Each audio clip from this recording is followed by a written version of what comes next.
Welcome to Tigray Television. I'm Mary Nimana. I'm here with today's news. Stay tuned. United Nations Population Fund UNFPA Ethiopia Office Representative Suzanne Mandong says the international community has failed women and girl survivors of sexual violence in Tigray. The representative arrived in Ma'ala this afternoon and paid a visit to One Stop Center, an Eider Comprehensive Specialized Hospital where victims of sexual violence are treated. Mandong was accompanied by Head of Bureau of Health, Dr. Amanil Haile, Medical Director of Eider Hospital, Dr. Kubrum Gabrasilase, and Coordinator of the One Stop Center, Mulu Mesfin, who explained the situation of the survivors suffering from inadequate treatment in the center. The UNFPA representative also made a visit to Hamlin Fistula Center in the city, where survivors suffering from fistula receive treatment. Suzanne Mandong stated that the world needed to work harder in helping women and girls in Tigray.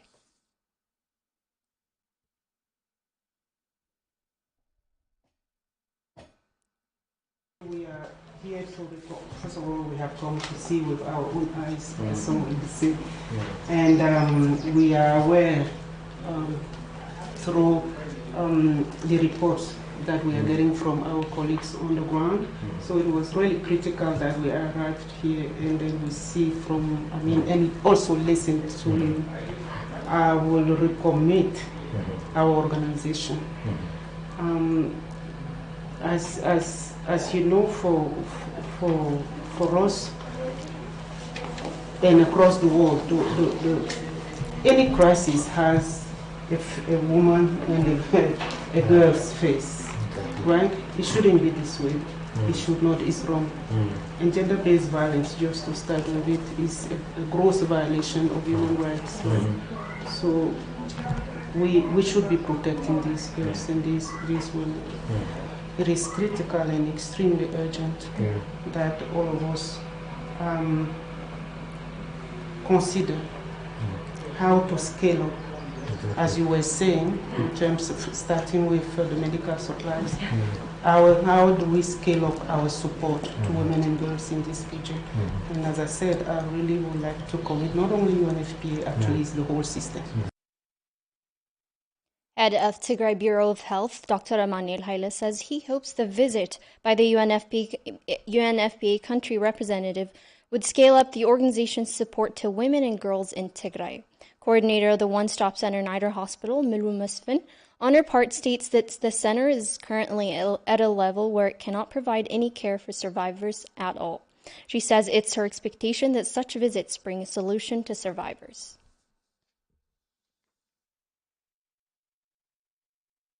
Her organization is involved in supporting the care of mothers and victims of sexual violence.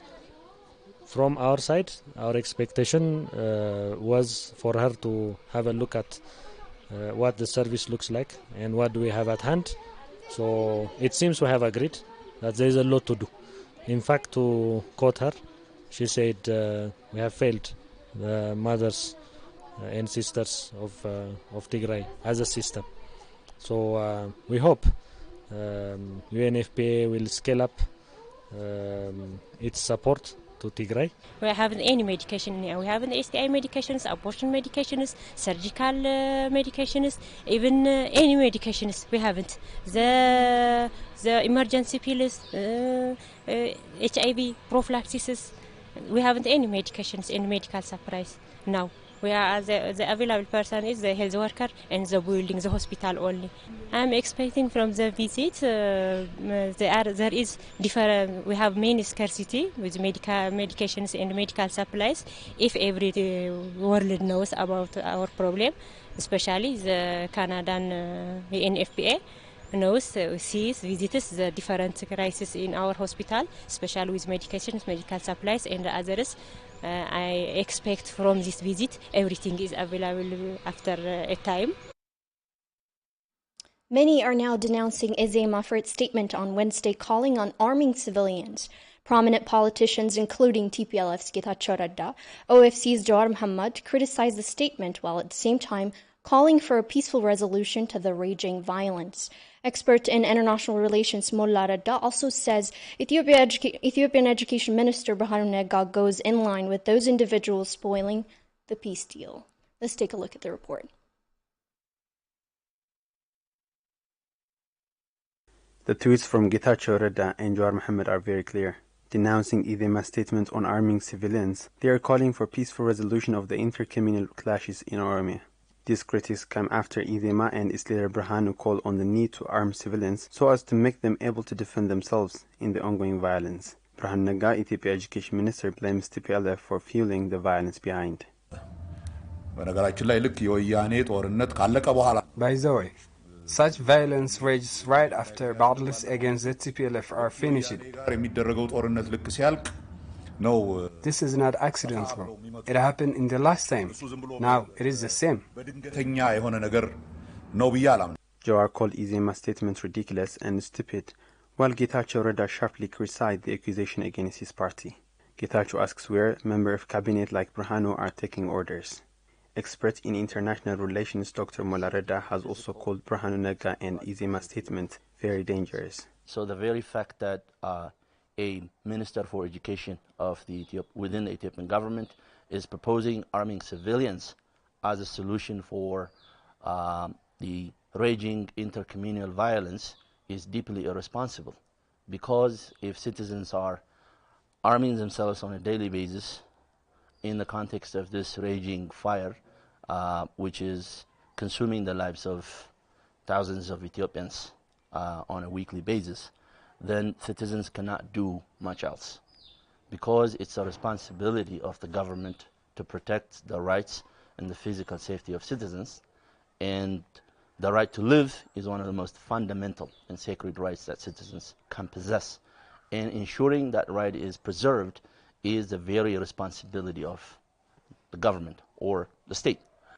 In the context of this raging communal conflict, some part of the population armed itself, then a different group organizing itself and mobilizing itself around a different identity is also, in response to this mobilization and arming of a different group, going to arm itself. And what you have is what in the field of international relations scholars call classic security dilemma. Some group arming itself to defend itself from some danger, forcing others to do the same, and that generating a downward spiral of insecurity and chaos. Getachew Reda accuses some individuals in government ranks, such as Brahanu, are doing all they can to fund the flames of violence and are standing in the way of hard-won peace process. Dr. Molla says there are spoilers to the peace deal from multiple sides, and that Brahanu Naga's statement is in line with those. And so it's possible that there are elements within Ethiopia on this side or on that side that might be playing the role of a spoiler. And I don't think Professor Brahanu Naga's statement illogically and without any kind of evidence implicating the TPLF in some of the most shocking communal violence across the country is helpful to the implementation of this peace agreement. The Pretoria Agreement under Article 3 in clear terms stated the permanent cessation of hostilities shall include all forms of cessation of hostile propaganda, rhetoric and hate speech. However, officials in the Ethiopian government, such as Brahanu, continue to violate the provisions. Washington Post East Africa chief Catherine Harold said most of the killings in Merab Abaya were carried out by Ethiopian military members. In her conversation with BBC on Wednesday, Harold stated that the massacre in Merab Abaya is one of the 8 imprisonment camps where former Tigray and ENDF members have been killed. Abil Tsagabu has the details. Reports of atrocities on ethnic Tigrayans are coming out. Washington Post revealed the massacre of 83 Tigrayans by Ethiopian military members in a makeshift camp in Merabaya, southern Ethiopia. In her interview with BBC, Washington Post's East Africa bureau chief Catherine Harold says she has been tracking killing of prisoners at 8 different camps in Ethiopia, and that she has spoken with witnesses and family of victims. There's one particular mass killing that we really focused on in a prison in Merab Abeya, and we spoke to a number of witnesses to that killing. We spoke to medical personnel who treated survivors, residents, and that was about 83 prisoners killed in a single afternoon when their guards turned on them. I've also managed to speak to the families of some of those prisoners who've been notified that their loved ones died, but we're simply told that they died in the line of duty and given no further details. In phone conversation with one detainee in Wandotika, one of the imprisonment camps, on Tuesday, Tigray television confirmed the continuation of these atrocities in the imprisonment camps.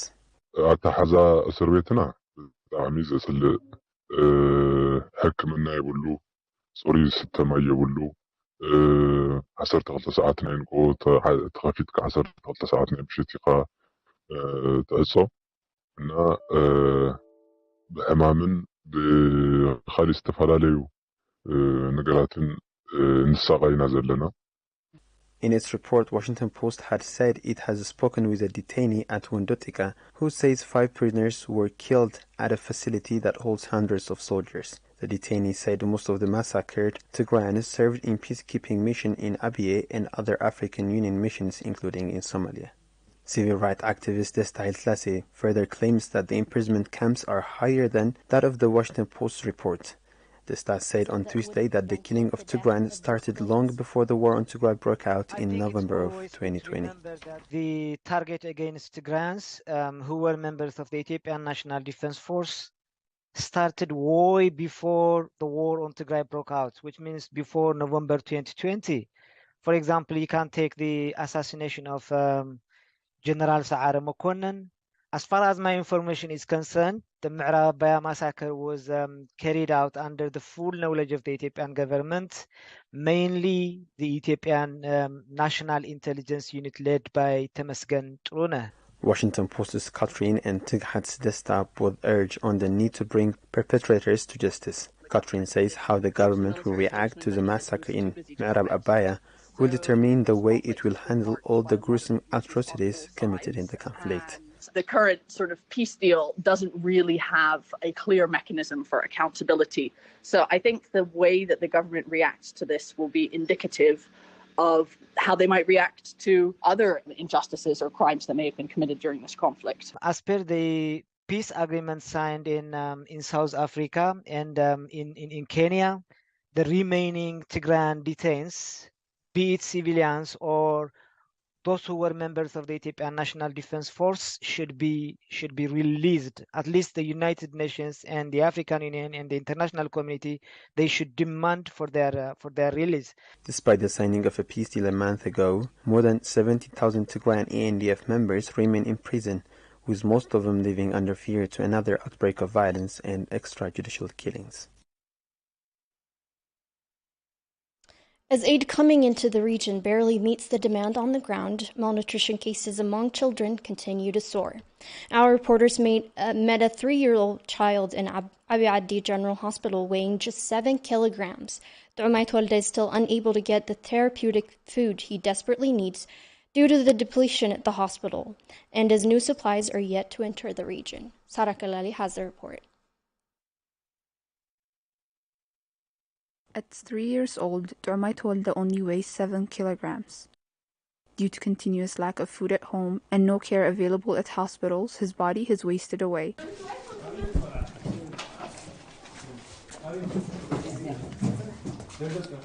His father, Tuwalda Gabriel, came to the hospital several times, only to be sent back due to lack of medication. Before the war, he was in a good physical condition. It's only after that he became like this. I have come here before, but they told me there wasn't any medication, so I had to go back home empty-handed. But he fainted at home, so I brought him here. Due to the lack of food at home and hospital, the father says he's concerned for his son's life. We don't have any food at home, and they don't have therapeutic food here either. Gannat works as a nurse here at Abi Adi Hospital and says many of the children that come to the hospital have nothing to eat at home, and that the hospital is also unable to provide any. There isn't anything they can get when the children come here. Milk and therapeutic food are scarce. Other food types are also unavailable. Gannat struggles to control her emotions as she talks to us about the children at this hospital. She tells us her own child is also suffering from malnutrition. My child is suffering from malnutrition due to lack of food.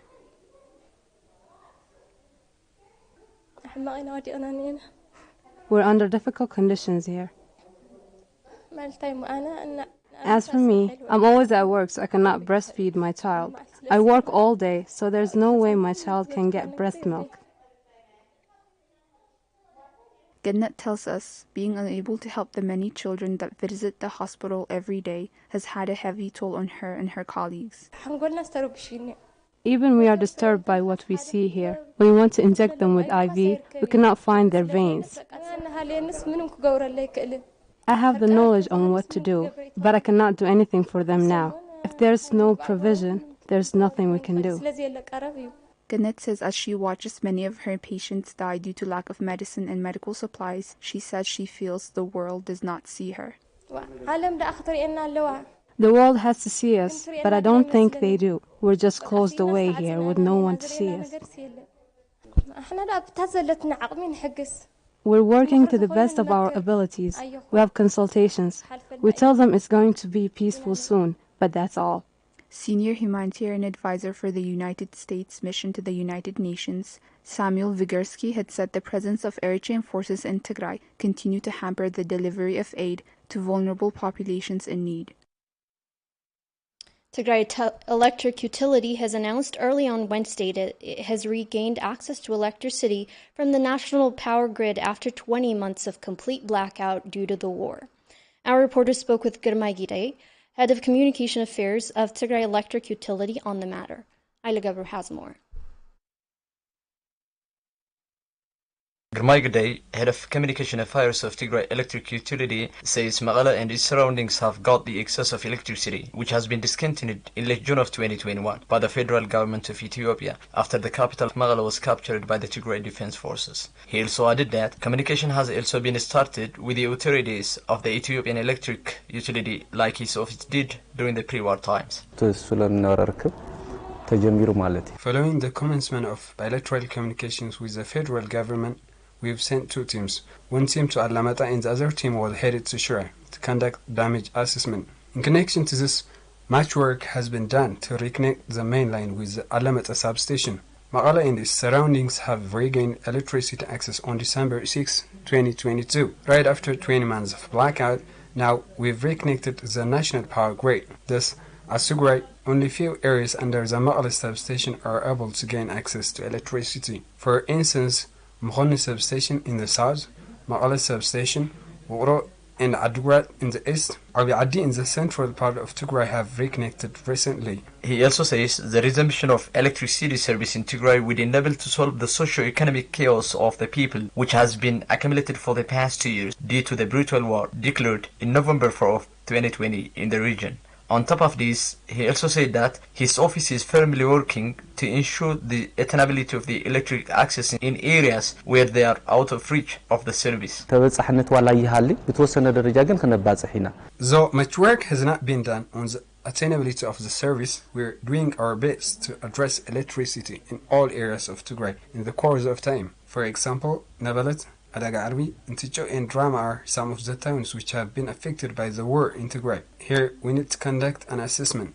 Lines, transformers, and villages are now completely left out of service due to collateral damage. However, we'll continue expanding our service delivery capacity turn by turn. He also called on the federal government of Ethiopia to highlight its due commitment in doing further jobs regarding the full-scale resumption of electric delivery services across the region, as communication problem is still hampering in facilitating the resumption process. If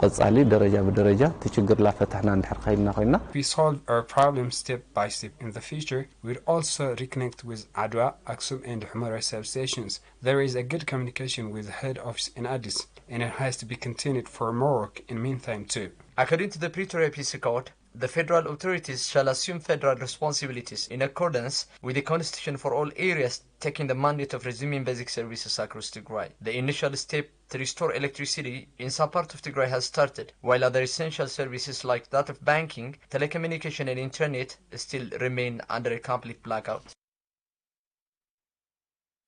That wraps up our news for the hour. Thank you for tuning in.